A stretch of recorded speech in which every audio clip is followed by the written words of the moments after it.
And we are back today with chapter 5 of the book, Ask and It Is Given. All right. The title of chapter 5 is This Simple Basis of Understanding Makes It All Fit Together. And before I get into the material, one of the things that I want to share with you is I think that it would be really hard to find a piece of Abraham's work that I have not read or listened to. I have listened to everything, and I have everything.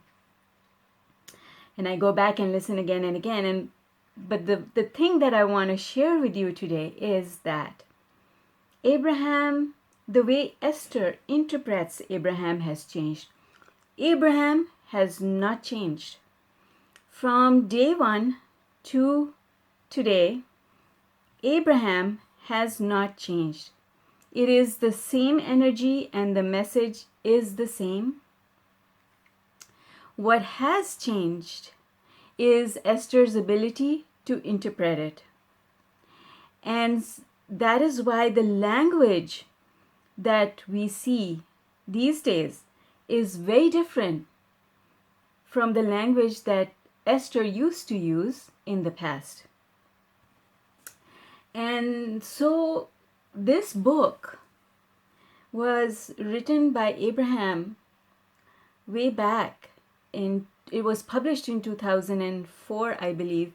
Not sure when it was actually written. But in those days, Esther was not as proficient with interpretation of Abraham's material. And so the language you'll find is so different. I want not to use the word harder, but that is the word that is coming to mind. It is a little bit not the way we speak today, and that is why for a lot of people Abraham is harder to understand than other teachers. And what I want to accomplish with this commentary, if you will, on this book is to make it easy for people to understand the message in this book, because the message is really, really important. Okay, so let's get started. Just checking if there are any comments or... Okay, so guys, if you have a question and you want to jump in, feel free to do so. Let's get started. There is a current that runs through everything. That is the first line of this chapter.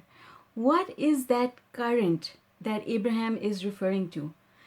It is what we call our vibe. Every individual has a vibe, and that vibe changes. Your personal vibe, the way you vibrate, changes based on what you're thinking and feeling. And what happens to you depends on the vibration that you're sending out into the universe.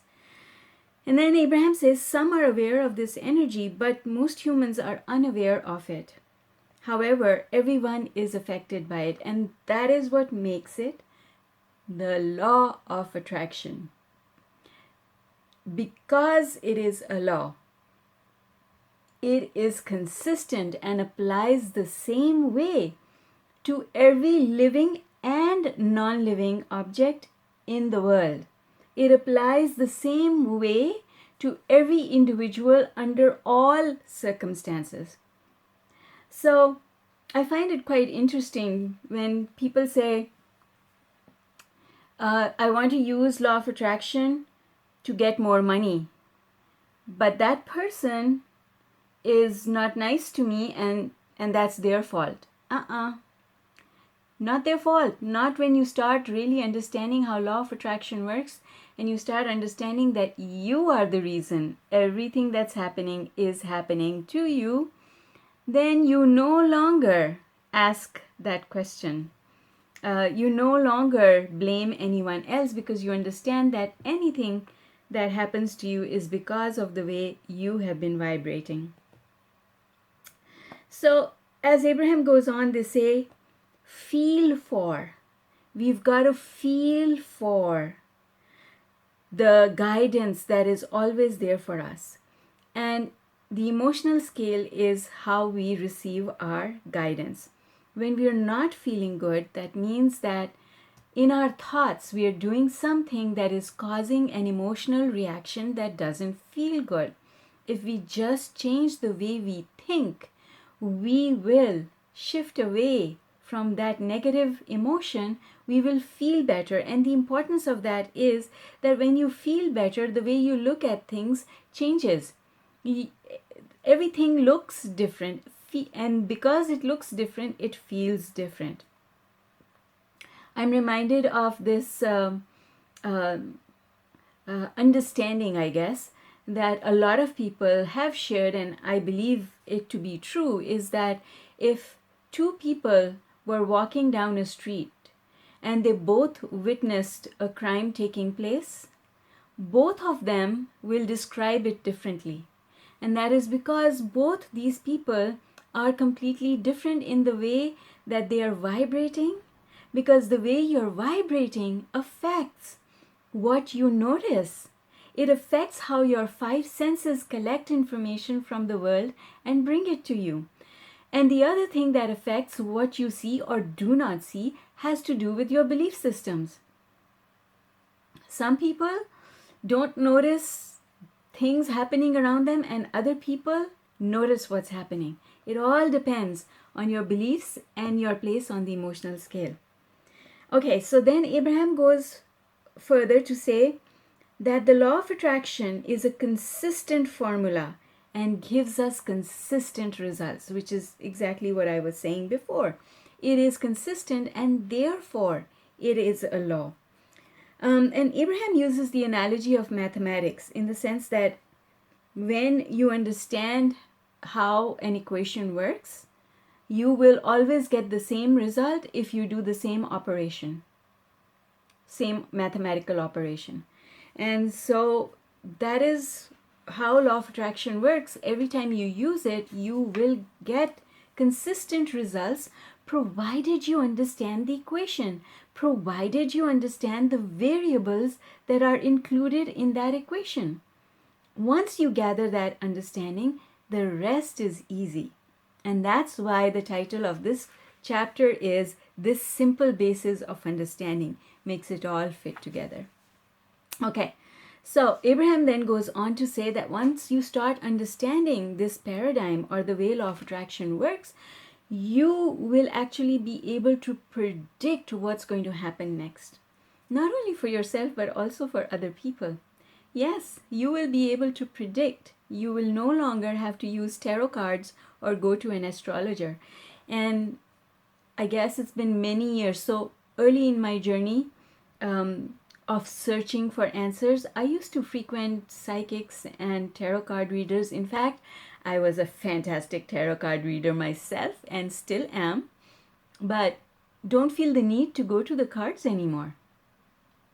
Because every time I have a question, I also know the answer.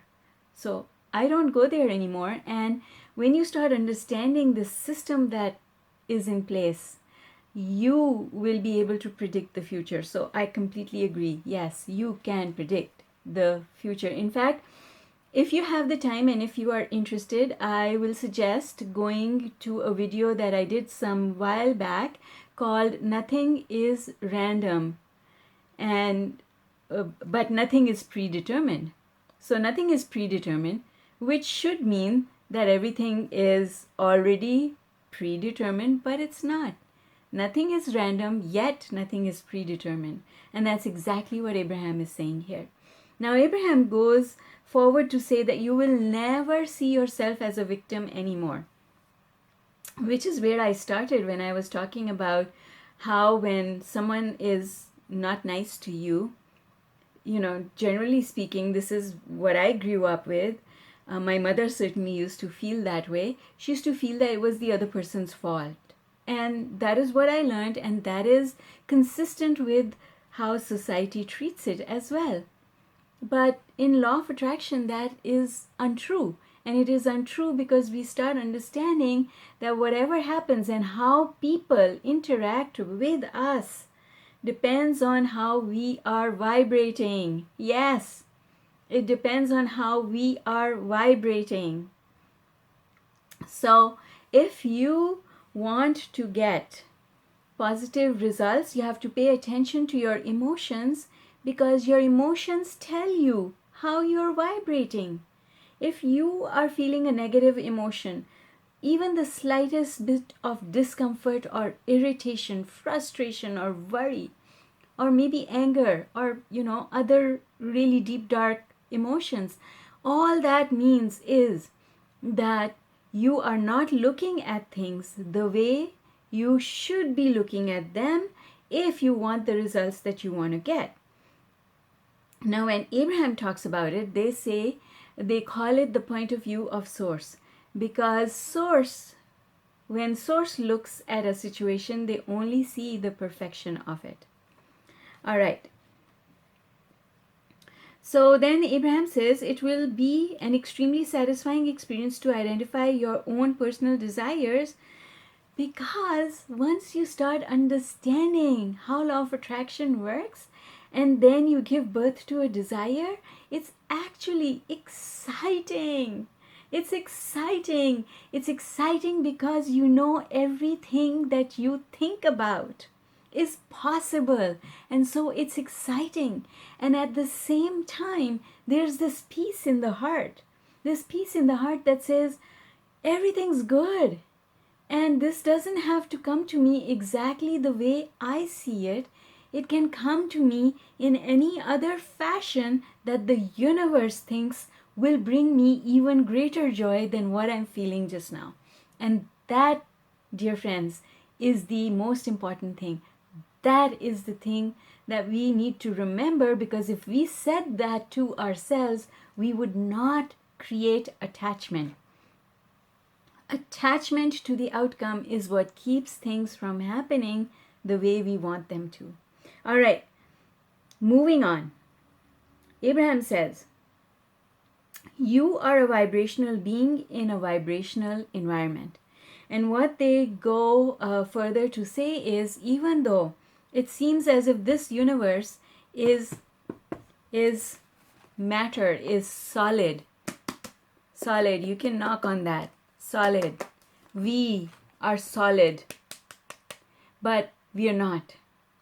Because if you look inside, if you took a microscope and you glanced inside the human body, you would find that most of it is empty. I know, stop. I know what you're saying. I know you're saying, no, Zara. Scientists say that 90% of the human body is water. I know, but guess what water is made of? Water is made of molecules, water molecules, H2O. And if you go and look at those molecules, they are made of atoms, hydrogen and oxygen. And when you glance inside the atom, what do you find? Atomic particles. Yes, protons, neutrons, electrons. And they are all vibrating. And they are in an empty space. They are in an empty space and they are vibrating. So guess what? Most of this that you see is hollow. I know, right? No, I'm not a hollow person. No. But I am, and you are too. We are vibration. We are not what it seems to be. And understanding that is so exciting. Are you excited? I'm excited. Understanding that is so exciting, because once you understand that, now you understand that your body is vibrating all the time. And now you understand that when you think a thought, your body responds to it immediately, because the cells of your body that consist of the atoms, they're vibrating, and their vibration, the way they vibrate, is affected by the emotions that you feel. And the thoughts that you think are what generate the emotions. So if you want to control the vibration, all you have to do is start controlling the thought process. Shift your thinking and everything will shift. How exciting is that? I'm excited. I'm excited, and I am so appreciative of the fact that I found Abraham, and that over the years I have become Abraham. There is nothing. I am so confident now that there is nothing, there is no question that I cannot answer and flow the answer straight from the source. So I'm really happy to be here. And I am happy that you're here with me. Okay, because the value of this work and the value of what I am doing, what makes it valuable is the fact that it's reaching other people. That's what makes it valuable. If I did my work and I kept it under my mattress, nobody would know, and then no one would benefit. And then I wouldn't be feeling this feeling of excitement that I'm feeling just now. Because being on planet Earth is all about co-creating. And I am so excited and happy and satisfied to be co-creating with all of those people who visit me on a daily basis. Okay, moving along. Feeling good equals allowing. Those are the words that I at least have highlighted. Have you seen my book? Yes, it's highlighted. Feeling good equals allowing. That's all we ever need to know. And whenever you're not feeling good, you need to pick up on that. You need to start picking up on the fact that you're not feeling good. And I bring that up more so because when I started working with the law of attraction, I didn't know what it felt like to feel good, and I didn't know what it felt like to feel really bad, because over the years I had learned to be strong, because I had seen so much adversity in my life, and the only way that I had found at that time to deal with that adversity was to suppress my emotions, was to say, that's okay, put a lid on it, go on, up, stiff upper lip, chin up, shoulders down, back straight, life goes on. And so because I suppressed both joy, and I suppressed joy because I was always afraid it wouldn't last, and I suppressed despair and depression as well. So I didn't know how to tell the difference. And I had to teach myself how to tell the difference between what feels good and what does not feel good. If you're interested in learning the strategies that I use, I now teach them in this program, which is called the Heart and Mind Alignment Method. And this is the workbook. Actually, this is the workbook. It is not a book that gets distributed separately from the course. I will be opening the enrollment for the course in January because I think it will be perfect timing. But anyway, I will post the link below, and if you're interested, you can get in touch with me if you're interested to be on the waiting list for when the enrollment opens. Back now. So the most important thing is our ability to translate vibration, to understand whether we are feeling good in the moment or feeling not so good in the moment. And what happens is our five senses are collecting information from the world all the time. It's when we see something, let's say you see a dress in two different colors. So now you've identified the dress, you like the dress, you see the two different colors. Those colors are actually vibrations. We all know, we all did that prism experiment in school, right? So color is all about vibration, the light, how the light reflects on that object that you're looking at. And now you can choose which one you prefer, this dress or this dress, the red one or the blue one. You get to pick which dress you like. And so that is how we are, first of all, translating vibration in order to make a decision about what we prefer. And we do that with everything. We do that with things that we hear. So when people say something and we pick up on it, we immediately form an opinion about how we feel about it. And that opinion that we form, that is the preference that we've given birth to. Law of attraction is all about giving birth to preferences and feeling good about them rather than feeling bad about them. And when you feel good about the preferences that you've given birth to, that's when you close the gap, and that's when those things, they come running to you. Yes, they come running to you. All right. So then Abraham goes on to explain that the five senses, nose, tongue, ears, eyes, smell, taste, all of fingertips, all of those are our senses that help us to decipher or give birth to our preferences about our physical environment. And then they say, but your most sophisticated of vibrational interpreters by far are your emotions. So all of this information that we collect from the world, we kind of put it together and it helps us to generate an emotion. And that emotion either feels good or does not feel good. Knowing the difference is what tells us what we should do in order to become allowing, because that's what we want.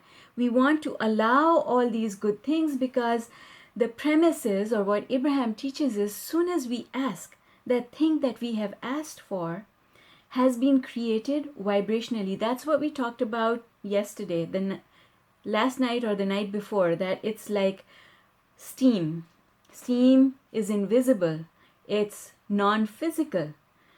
And then steam is what turns into liquid, and then the liquid turns into the solid, which is the see it, touch it, hear it, knock on wood reality.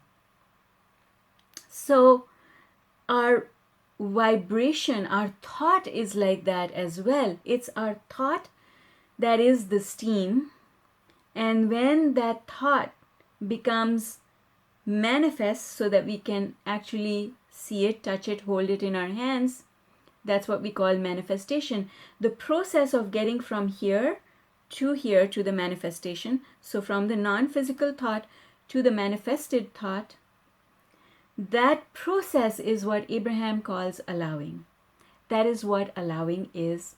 And we are more allowing when we don't ask questions. How is this going to happen? Who's going to help me with it? When will it happen? All of those questions prevent allowing. Okay, so your emotions as vibrational interpreters is the next bold heading in there. By paying attention to the signals of your emotion, you can understand with absolute precision everything that you are now living or have ever lived. And that is so true, because once I turned the corner with law of attraction, once I got it, once the pieces fit together for me, I was able to look back at what had happened in my life, and I was able to know exactly that those events in my life that completely destroyed me, I could see how I had created them. And I tell you something, when that happens to you, and I hope it happens to you, because that is freeing. Once you understand that, you become free of all other people. No one can hold you hostage anymore, because you understand that they can't do anything to you.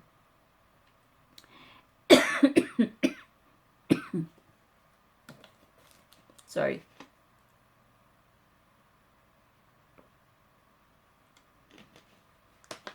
The other thing that happens is that you're able to forgive. You're able to forgive, and you're able to forgive other people, circumstances, and you're also able to forgive yourself. And the reason you're able to forgive yourself is because you understand that you didn't know any better.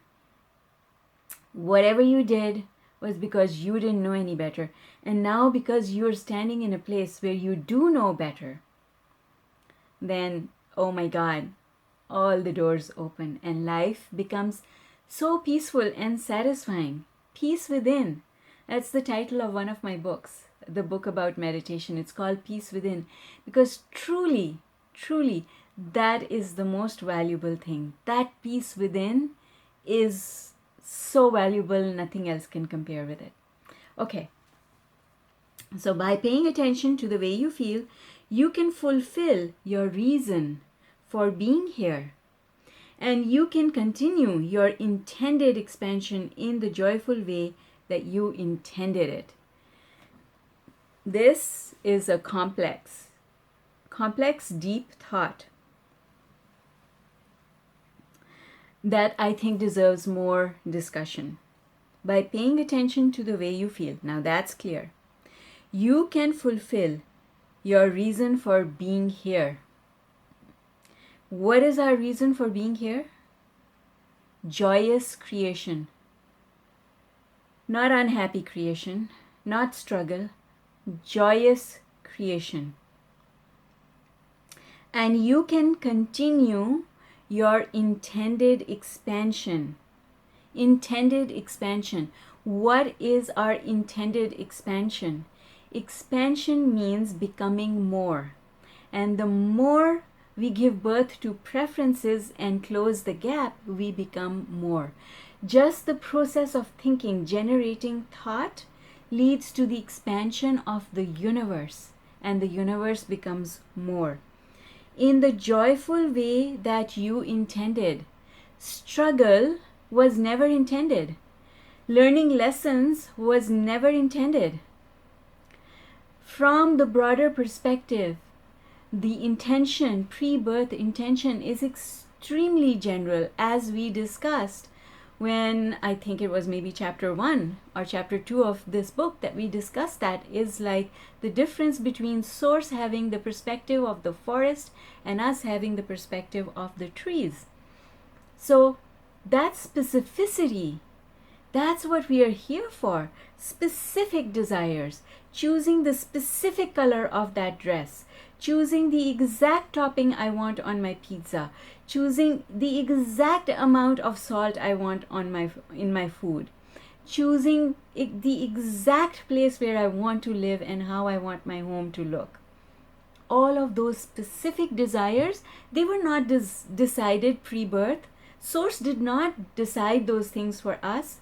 Source did not decide who we would marry and who our children would be. Source allowed us to define all those things based on our preferences and the way we think and where we spend our time on the emotional scale. Okay. So then Abraham goes on to say, you will understand from a very deep level, from your broader non-physical perspective and through your own personal physical experience, everything about who you are, who you have been, and who you are becoming. And what they're saying is, through the study of this book, this is what we will accomplish. We will accomplish understanding the broader perspective. We will accomplish being able to see the forest as well as the trees. And when we, oh my God, I have goosebumps. I'll tell you why I have goosebumps. I have goosebumps because none of this is prepared. I pre-pave before I talk to you, before I coach anyone, before I do these sessions. My pre-paving is, Abraham, I want to deliver with precision the ideas that you've expressed and the solutions that you want me to convey. And because none of this is prepared beforehand, sometimes the words that come, because they're coming in the flow, sometimes the words that come surprise me. Yes, they surprise me because I'm not thinking them. Okay, so let's see. So everything will become clear, and that is what closing the gap is all about. Remember? I don't know if you remember, but I remember. Abraham always talks about how we have to close the gap. Close the gap. In order to manifest, close the gap. Close the gap, close the gap. what they are really saying is the way we close the gap, and this is so powerful, guys, listen carefully. The way we close the gap is by being able to don the perspective of Source, so we are able to see the forest and also see the trees. When we, and that's how we close the gap, because Source sees the forest. So if you can see the forest, now you have become one with the perspective of the universe. And you still have your own unique perspective. Oh my God, I have massive goosebumps. This is so amazing, so amazing. Seriously, guys, I'm so happy that you're here, because this, what I just said, is so important. If you can just take this piece away with you, I tell you, oh my God, you would have got so much out of this that we are doing together. So on those words, I think it's time to close, and it is exactly 31 minutes in. So this is the perfect time for us to close. Leave it here. This is the perfect place to leave it, and just ponder those words, not my words. Those are the words that Abraham is conveying about this book, which they wrote over 20 years ago. But those are the words that Abraham is conveying about what they wrote. These are the words that they are conveying about this important book today. And it is my absolute pleasure. I am humbled to be the one who is here to bring this to you. So enjoy the rest of your day wherever you are in the world, whatever time zone you're in. Have a super blessed rest of the day. And I will be back with chapter 6 tomorrow, and we'll have more fun, and we'll take this a step further where no one has been before. In the meantime, namaste.